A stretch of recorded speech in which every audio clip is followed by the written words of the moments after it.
তো বন্ধুরা কেমন আছো সবাই? আশা করি সবাই খুব ভালোই আছে। দিদির রান্নাঘর ব্লগ চ্যানেলে তোমাদের সবাইকে ওয়েলকাম। আজ 10ই নভেম্বর আমার মেয়ের জন্মদিন। তো আজকের ব্লগটা কিন্তু আমার মেয়ের জন্মদিন উপলক্ষেই। তো প্রথমে বলে রাখি, আজ আমার মেয়ের জন্মদিন। তোমরা সকলেই প্রাণ ভরে আশীর্বাদ করো যেন সে বড় হয়ে মানুষের মতো মানুষ হতে পারে, মানুষের আপদে বিপদে পাশে দাঁড়াতে পারে এবং সকলকে সাহায্যের হাত বাড়িয়ে দিতে পারে। ভালো করে লেখাপড়া করে যেন নিজের পায়ে দাঁড়াতে পারে, একটা মানুষ হয়ে বড় হয়ে ওঠে। বেশি করে চাল দাও সবাই। তো যাই হোক বন্ধুরা, জন্মদিনের দিন মানে 10ই নভেম্বর সকাল সকাল থেকে কিন্তু ব্লগটা শুরু করে দিয়েছি। তো সকাল সকাল দেখো এদিকে সবজি কাটাকাটি হচ্ছে। মেয়েকে কিন্তু সকালবেলায় হচ্ছে পুজো দেওয়া হয়। প্রতি বছর ঠাকুরের কাছে পুজো দিয়ে প্রার্থনা করে আশীর্বাদ নিয়ে পায়েস দিয়ে পুজো দিয়ে সেই পায়েসটা খেয়েই কিন্তু আমার মেয়ের জন্মদিনের শুরুটা করে। তো সেই জন্য প্রতি বছর আমি পুজো দিই। এইবার যেহেতু মেয়ে একটু বড় হয়েছে সেজন্য ওকেই হচ্ছে শেখাচ্ছি। তো সেই জন্য ও কিন্তু পুজো দিচ্ছে। আর ওর যত বছর হয় প্রত্যেক বছরে বছরে একটা একটা করে প্রদীপ দিই। জন্মদিনের দিন সকাল সকাল স্নান সেরে নতুন একটা জামা পরে যত বছর হয় প্রতি বছরের অনুযায়ী কিন্তু প্রদীপ জ্বালিয়ে, যেমন এবার 14 পেরিয়ে 15তে পা দিল, তাই 15টা প্রদীপ জ্বালিয়ে এবং পায়েস রান্না করে সেই পায়েস দিয়ে পুজো দিয়ে ঠাকুরের কাছ থেকে হচ্ছে আশীর্বাদ নিই যেন মেয়ে ভালো থাকে, সুস্থ থাকে। জন্মদিনের প্রদীপের আলোর মতোই যেন ওর জীবন আলোকিত হয়ে ওঠে, কোনো অশুভ ছায়া যেন তাকে না প্রণাম করছি। আর বড় হয়ে যেন মানুষের মতো মানুষ হতে পারে, ভালো করে লেখাপড়া করে সকলের পাশে দাঁড়াতে পারে, মানুষের বিপদে আপদে যেন পাশে দাঁড়াতে পারে। তো এইসব হচ্ছে ভালো করে ভক্তি করে ঠাকুরের আশীর্বাদ নিয়েই কিন্তু জন্মদিনের শুরুটা। তারপর দেখো পুজো হওয়ার পরে সবাইকে গুরুজনদের প্রণাম করে যেই পায়েসটা দিয়ে পুজো দিয়েছিলাম সেই পায়েসটা প্রথমে আমি খাইয়েছি, তারপরে মা বাবা ভাই কাকু কাকিমারা সবাই খাইয়ে খাইয়ে কিন্তু আশীর্বাদ করছে।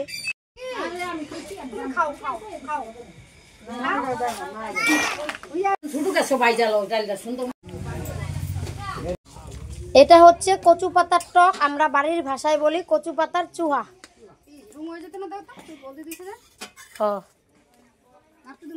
আর একটু হলদি দেন, অনয় হলদি দেন, আগে সিদ্ধ হোক। একদম অতি সামান্য আয়োজনে কিন্তু জন্মদিন পালন করা হচ্ছে।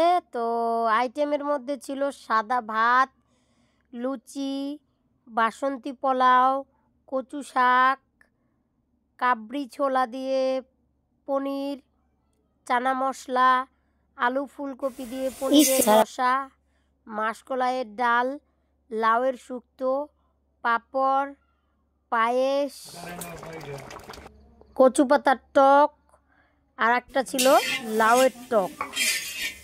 রান্না করছে আমার বৌদি আর সবাই হচ্ছে সাহায্য করছে।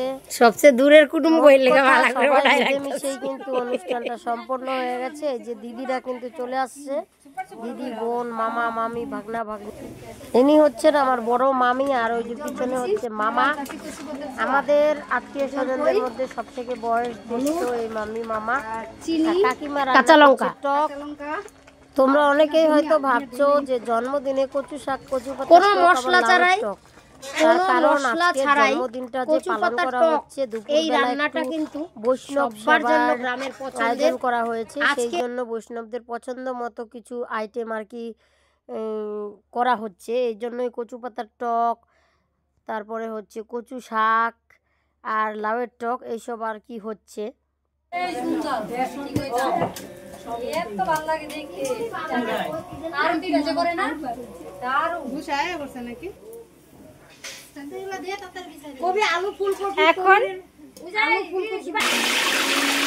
এখন পনিরের তরকারির জন্য ফুলকপিগুলো ভাজা হচ্ছে।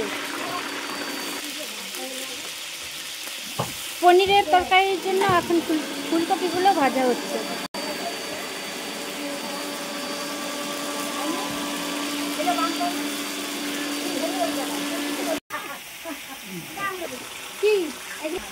দুপুরবেলা বৈষ্ণব সেবার আয়োজন, সেই জন্য ঠিক 11টার দিকে কিন্তু বৈষ্ণবেরা চলে এসেছে। তো সেই জন্য রান্না বান্না কিন্তু একটু তাড়াতাড়ি শুরু হয়ে গেছে। 11:30টার দিকে কিন্তু রান্না বান্না শুরু করে দেওয়া হয়েছে। এখন এদিকে বৈষ্ণবরা গান বাজনা করবে, আনন্দ উৎসব করবে, তারপরে সন্ধ্যাবেলা হচ্ছে কেক কাটা হবে।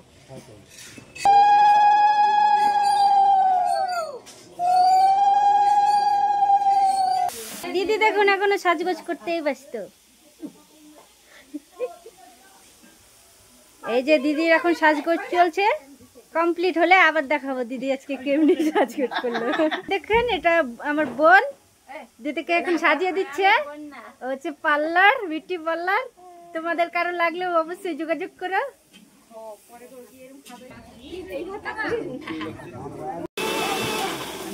এখানে মশলাগুলো পেস্ট করে নেওয়া হচ্ছে।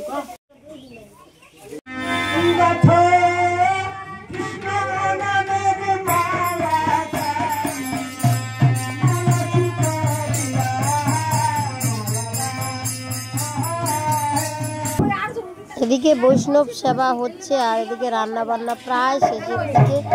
এখন হচ্ছে চানা মশলাটা আর পোলাওটা বাকি আছে। তো বোন করছে পোলাওটা আর বৌদি করছে চানা মশলাটা। সর্দি হচ্ছে হেল্প করছে। এক কাকিমা টক রান্না করেছে আর এক কাকিমা করেছে কচু শাক। ওদিকে উনুনে হচ্ছে কিন্তু সাদা ভাত, আর এদিকে সর্দি আবার ভাজছে লুচি।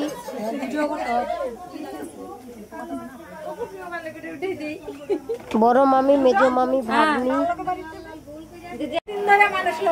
তো ফুলকপি দিয়ে পনির, চানা মশলা, এটা লুচির সাথে যাবে। পাপড়, পায়েস, তার দিয়ে মাসকলাইয়ের ডাল, কচু শাক, লাউয়ের শুক্তো, বাসন্তী পোলাও।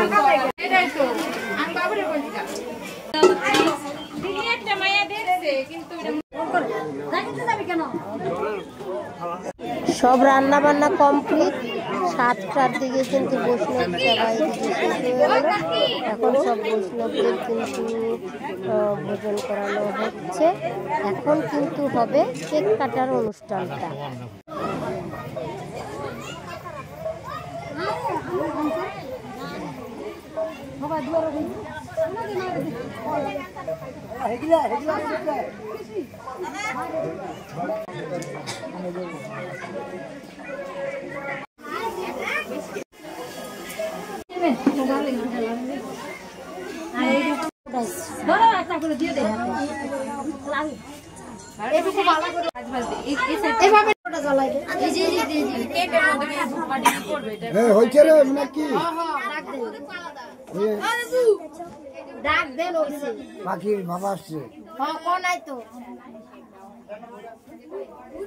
কেক কাটা হবে, বোন কিন্তু পুরোটা ব্যবস্থা করছে। কেক কাটার দিকটা কিন্তু বোনই সামলাচ্ছে।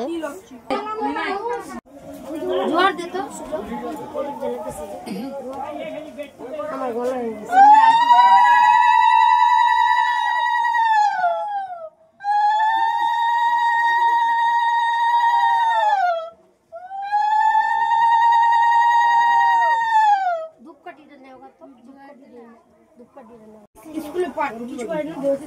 ছবি ওটা একটা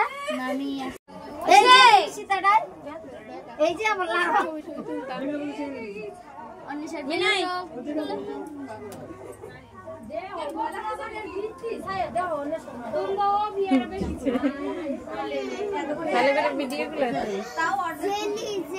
এই সবাই এবারে দিকে আসতে সবাই ভিডিও কল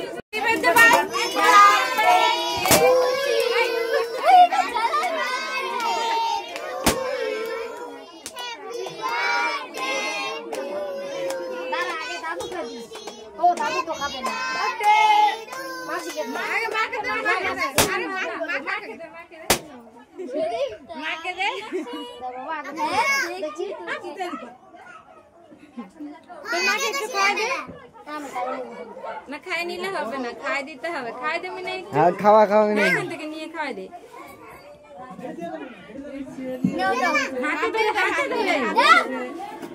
হাতে ধরে দে না, অল্প করে নিয়ে হাতে ধরে দে। একটু বাবা খালি টাকা দাও। আরে ওটুকু নিয়ে নাও।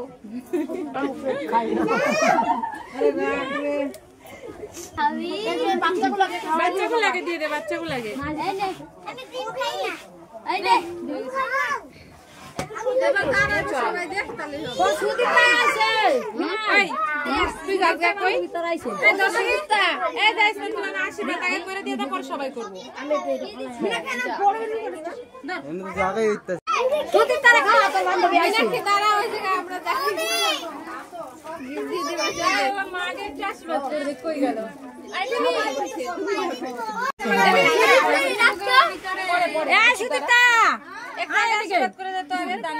সবাই করবো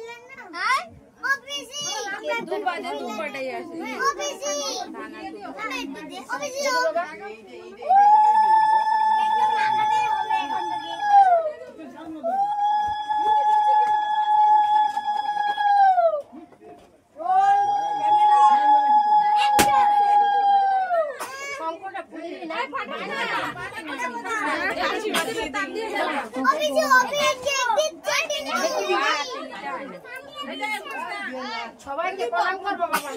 মাকে প্রণাম করিস। এখান থেকে করে দে, এখান থেকে প্রণাম করে দে। এবার সবাই কেকের মধ্যে পড়তেছে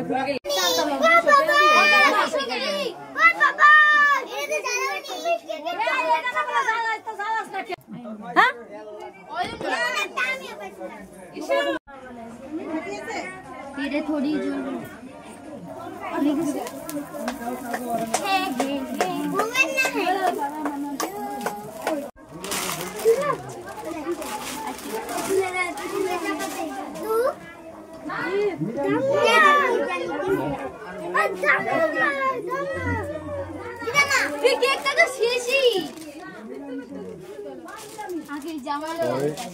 পোশাকটা আমার মনে হয় তো ছোট হইতে পারে, বুঝছো? হিসেবে যদি লেখা আছে দোকানের নাম, ওখানে গিয়ে পাল্টায় নিস, ঠিক আছে? খুশি থাক।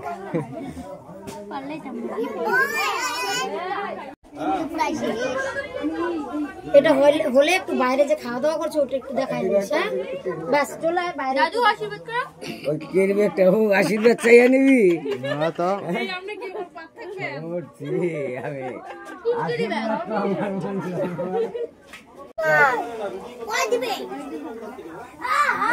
আশীর্বাদ দিয়ে নিলি তোর আগে দামটা উল্টাই দিয়েছে দাম দুবার কই দে দামটা আনো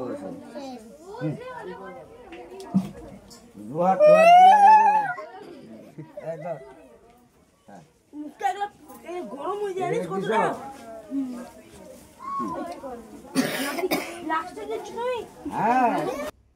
কেক কাটা শেষ, সবাই আশীর্বাদও করা মোটামুটি শেষ। এখন হচ্ছে খাওয়া দাওয়ার পালা।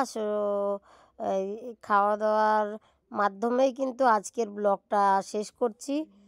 তো কেমন ছিল আজকের আমার মেয়ের জন্মদিনের ভিডিওটা তোমরা কমেন্টে জানিও, আর ভালো লাগলে আর হ্যাঁ আবারও বলছি, জন্মদিনে তোমাদের সবার কাছে করজোড়ে রিকোয়েস্ট রইল, আমার মেয়েকে একটু সবাই মন থেকে প্রাণ ভরে আশীর্বাদ করো, যেন বড় হয়ে মানুষের মতো মানুষ হতে পারে, মানুষের বিপদে আপদে পাশে দাঁড়াতে পারে, আর জন্মদিনের প্রদীপের এই আলোর মতো যেন তার জীবন আলোকিত হয়ে ওঠে এবং দীর্ঘায়ু যেন পায়। তো বন্ধুরা, তোমাদের সবাইকে অসংখ্য অসংখ্য ধন্যবাদ যে তোমরা সম্পূর্ণ ভিডিওটা দেখেছো। তোমরাও সকলেই ভালো থেকো, সুস্থ থেকো।